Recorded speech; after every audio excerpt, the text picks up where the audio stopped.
का रो रो कर पूरी तरीके से बुरा हाल है। तो ये भाजपा के कार्यकर्ता भी थे, उनका जो ये जेसीबी है वो टूट गया है। जेसीबी से इनका जो घर है उसे तोड़ दिया गया है। हम पार्टी के महामंत्री एक नंबर कार्यकर्ता थे, हमको नोटिस भी सीओ नहीं दिया है, हमको टाइम भी नहीं दिया है, अचानक सारा ध्वस्त कर दिया है। बाप रे बाप। कल तक बिहार के अंदर चल रहे बुलडोजर को लेकर यह कहा जा रहा था कि ये सारे के सारे आरजेडी वाले हैं, यानी कि उस समुदाय के लोग हैं जिन्होंने कब्जा कर रखा है, इनका घर मकान दुकान टूटना चाहिए, है ना। आज आपको दिखाऊंगा बीजेपी का एक बहुत बड़ा नेता फूट फूट कर रोता है, गले में भगवा गमछा होता है, उसी से पहुंचता है आंसू और कर्म कुंडली खोलता है बीजेपी की। बिहार के अंदर दिखाऊंगा वो महिला जो सबसे ज्यादा चुनाव के दौरान प्रचार के लिए सबसे ज्यादा वायरल हुई, लेकिन वो भी फूट फूट कर रोती नजर आई। खबर एक दो नहीं, कई सारी खबरें आज आपको दिखाऊंगा। आरएसएस के खिलाफ कहां लोग सड़कों पर उतर आए हैं, मोर्चा खोल दिया है। आरएसएस के नेताओं को अल्टीमेटम तक दे दिया गया। क्या अल्टीमेटम है वो दिखाता हूं आपको। और कांग्रेस की शानदार जीत 66% तक पहुंच गई। एक राज्य से मानो बीजेपी का सुपड़ा तक साफ हो गया है। क्या यही एक वजह है जिसके चलते खुद अपने मुंह से आगे आकर भगवा आतंकवाद की बात कहने वाले, मैं नहीं कह रहा हूं, सुनवा दूंगा, कहने वाले वो लफंगे आज भी खुलेआम घूम रहे हैं, क्योंकि वो माहौल बना सकते हैं। कैसे कहां कुरान के साथ बेअदबी का ऐलान किया जा रहा है, और भी कई सारी खबरें हैं। आज आपको दिखाऊंगा कि कैसे कहां कहां क्या क्या तमाशा होता है।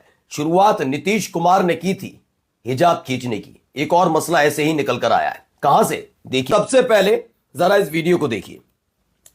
यह भावुक क्षण भी है और सोचने का विषय भी है, जरा सुनिए। रो रो कर पूरी तरीके से बुरा हाल है। तो ये भाजपा के कार्यकर्ता भी थे, उनका जो ये जेसीबी है वो टूट गया है। जेसीबी से इनका जो घर है उसे तोड़ दिया गया है। क्या मांग करेंगे?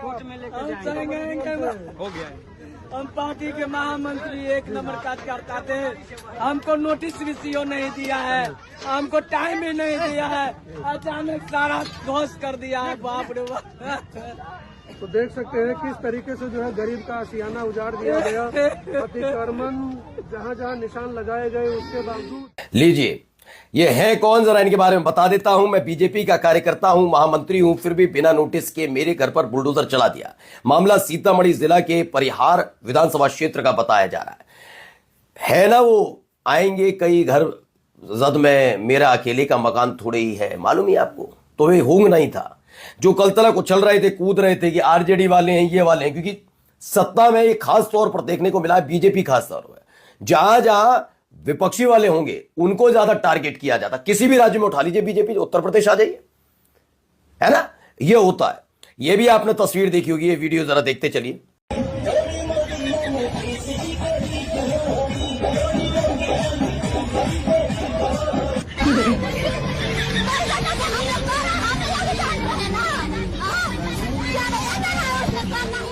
तो ये पहले चुनाव प्रचार के दौरान, मैं ये नहीं कहता कि किसी का माहौल उड़ाना चाहिए, मैं नहीं उड़ाऊंगा, वो था चुनाव का जोश, महिलाओं को मिले थे पैसे, इसी तरीके से तो काम किया बीजेपी ने, तभी तो कर्ज में आ गया बिहार, इतना कर्ज में आ गया, इतना कर्ज में आ गया, आप चुकाते रहिए। लेकिन फिलहाल लोगों को, भाई आम जनता को नहीं पता होता ना ये सब चीजें, तो खुश होकर नाच रही थी, डांस कर रही थी, उत्साह था, चुनाव के लिए प्रचार कर रही थी। और देखिए चुनाव खत्म होने के बाद जब बुलडोजर चला तो वही रो रही है। ऐसा दावा है ममता राजगढ़ का, पहले भाजपा के लिए डांस किया था, वो उसका घर बुलडोजर से गिरा दिया गया। अब आते हैं अगली खबर पर। आरएसएस को लेकर कहां मोर्चा खुल गया है, ये देखिए, सड़क पर लोग उतरे हैं। कहां ये दावा है कि आरएसएस के खिलाफ हो रहा है, मैं बताता हूं। देखिए कितनी तादाद में लोग उतरे हैं, बच्चे, बूढ़े, जवान सब उतर आए सड़क पर, भारी तादाद में लोग उतरे हैं। ये आरएसएस के खिलाफ आंदोलन चल रहा है, ऐसा दावा है। कहां कहां है मैं दिखाता हूं, लेकिन फिलहाल आप लोगों को देख ही रहे, भारी तादाद में लोग पहुंचे। ये लोग सड़क पर उतरे और प्रदर्शन किया गया है। किस चीज को? पंजाब के होशियारपुर जिले में आरएसएस के खिलाफ आंदोलन चल रहा है। वहां बीबीएमबी की प्रॉपर्टी पर बने डीएवी स्कूल पर स्थानीय लोग आरएसएस द्वारा कब्जा करने के आरोप लगा रहे हैं। पिछले 10 दिनों से धरना दे रहे हैं। तो आरएसएस का मसला भी हाल ही में निकला तैयार है। दिल्ली का एक बहुत प्राचीन मंदिर, आरएसएस का हेडक्वार्टर, उसके बगल वाला मंदिर का एक हिस्सा इसलिए ढहाया जा रहा था क्योंकि वहां पार्किंग लॉट बनाना था, खासतौर पर आरएसएस के लिए एक शानदार, सिर्फ इसलिए। तब भी लोगों को सब फूट पड़ा था। अब देखिए कांग्रेस ने कहा इतिहास रचा है, जरा देख लीजिए पहले। నేను సద్దాం హుసేన్ మాది గంగారం గ్రామం. మేము ఇప్పుడు కొండాపూర్ మండల్ సంగారెడ్డి జిల్లా. ఇప్పుడు మేము ఇక్కడ సమావేశమైన దేని గురించి అని అంటే ఈవీఎంలో బ్యాన్ చేసి మొత్తం ఎలక్షన్లన్నీ బ్యాలెట్ పేపర్తోనే కావాలని तो हुआ क्या मैं बताता हूं। बैलेट पेपर से हुए तेलंगाना की पंचायत चुनाव में कांग्रेस ने कुल 12,702 ग्राम पंचायत में से 7,527 पर जीत हासिल की। 808 सीटें कांग्रेस समर्थित बागी उम्मीदवारों की जीत जोड़ने के बाद पार्टी कुल हिस्सेदारी 66% तक पहुंच गई।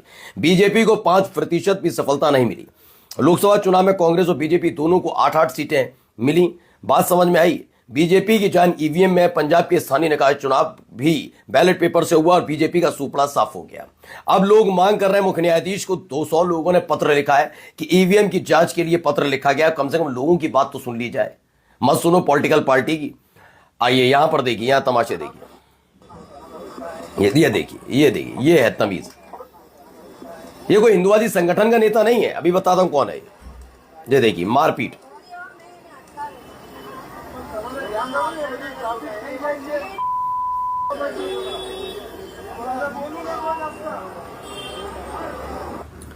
तो ये महाराष्ट्र के घाटकोपर से बीजेपी के विधायक हैं, नाम है पराग शाह। उन्होंने एक मुंबईकर ऑटो रिक्शा ड्राइवर को थप्पड़ जड़ दिया, गंदी गंदी गालियां दी। यही नहीं, दावा है इंडिया विद कांग्रेस का कि महाराष्ट्र इज बिकमिंग गुजरात, ये कह रहे हैं वो। अब आप अंदाजा लगाइए, कल तक आप कहते थे ना राज ठाकरे की पार्टी के हैं, तो उद्धव ठाकरे की पार्टी के हैं, तो मनसे वाले ऐसे, शिवसेना वाले ऐसे। बीजेपी वाले भी दूध के धुले नहीं है। उनको पता है कि अगर मुंबई पर ऐसा करना है तो ऐसी चीजें करना बहुत जरूरी है। देखिए बीजेपी का एमएलए बदतमीजी करने पर उतर आते हैं, ये इनका तौर तरीका है। ये एकजुट करेंगे हिंदुओं को। अब सुनिए जरा यहां पर क्या बोल रहा है ये आदमी। सच बता दू तुम्हारी दम है ना मुल्लो, तो तुम आके इनको छू के दिखा देना। नाम उस दिन पिंकी रखना बंद कर दूंगा, हिंदू रक्षा दल का अध्यक्ष कहलवाना बंद कर दूंगा। उस दिन से बता रहा हूं, तुम्हारी दम नहीं है। तुम्हारे को लाल करके तुम्हें ठीक करने का काम हिंदू रक्षा दल करेगा ही करेगा। और मैं बता रहा हूं, वापस इन्होंने जब कुरान पढ़ने के बाद इनको यह पता लगा कि कुरान कितना गंदा ग्रंथ है, तो उन्होंने फिर उसके बाद इन्होंने फिर हिंदू बने। और इन्होंने मुझे जो बातें बताई कि मैंने इतने के माइक से जो चिल्लाते हैं हूं कि आज हम लोग इनसे कुछ समझेंगे। आप अंदाजा देख रहे हैं ये कौन है। पिंकी चौधरी, ये जानते तो हैं, उत्तर प्रदेश में करता 19 दिसंबर को निकल कर आता है और ये गंदी गंदी हरकतें करता हुआ। इस आदमी का रोजगार सिर्फ इतने तक ही सीमित है। और यही नहीं, अकेला ये कहां है, पश्चिमी उत्तर प्रदेश और खासकर गाजियाबाद वाला पश्चिमी उत्तर प्रदेश, हरियाणा का हिस्सा और दिल्ली वाला हिस्सा, यहां पर इस तरह के लोग पाए जाते हैं। देखिए, जय श्री राम। हमें पता है कि बिना तांडव के हिंदू राष्ट्र नहीं बनेगा। और भाई इसके साथ साथ ना जय श्री राम के साथ महादेव का नाम हर हर महादेव भी कहना पड़ेगा और हाथ में फरसा भी उठाना पड़ेगा।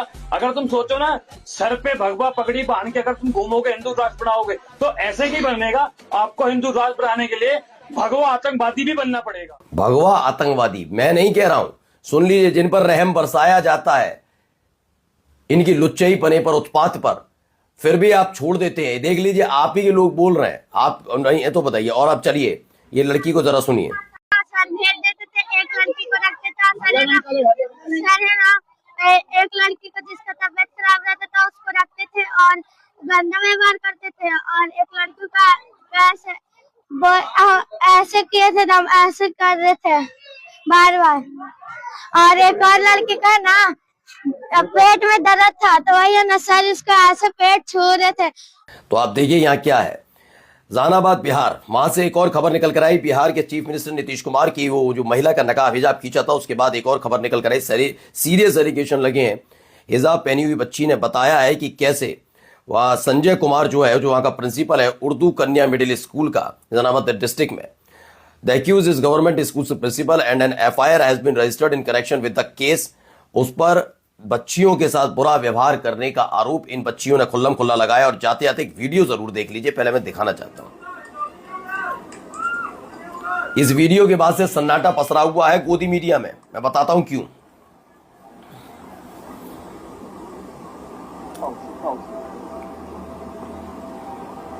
ये देख रहे हैं, ये चलता है ताबड़तोड़ तरीके से। उसके बाद ये आगे जाके हमला कर देता है लोगों पर। देखिए कहां का मसला है, भी दिखाता हूं। ये देखिए, ये देखिए,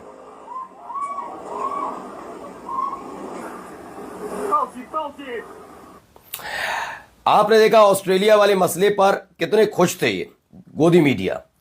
ये आप सोच रहे हैं ना कि नहीं बहुत दुखी है, मानवता इनके अंदर, कोई मानवता नहीं है।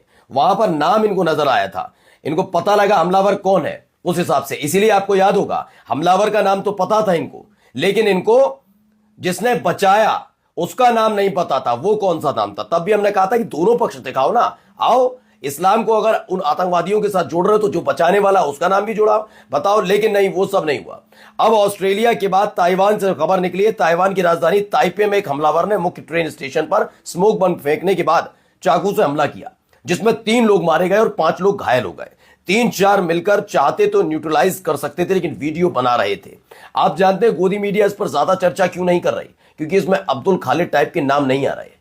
गलती से आते तो बताया जाता आतंकवाद का धर्म कौन सा होता। अब आप अंदाजा लगाइए कितना गिरा हुआ काम करती है